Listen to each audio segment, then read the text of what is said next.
শুভ দুপুর বন্ধুরা, আমি মান্টি। আমি আজকে নিয়ে আসছি পাটপাতা কাঁঠালগুটির একটি রেসিপি। তো তার জন্য আমার লাগবে কিছু পাটপাতা। তো আমি আজকে আমার বাড়ির থেকে কিছু পাটপাতা নিয়ে আসলাম। পাটপাতা ধুয়ে নেব, তারপর কাঁঠালগুটি সিদ্ধ করে নেব। তারপর একটি কড়াইতে তেল দিয়ে তাতে শুকনো লঙ্কা আর কুচি করে কেটে রাখা পেঁয়াজ দিয়ে অল্প ভেজে নেব।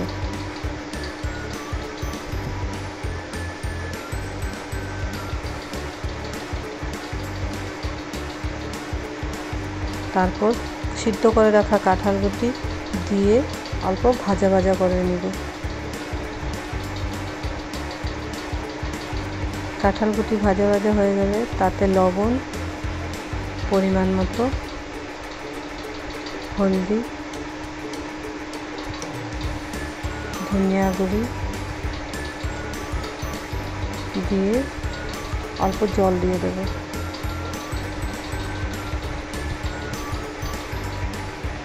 জল ফুটে আসলে তাতে আমি ধুয়ে রাখা পাটপাতাগুলো দিয়ে দেব।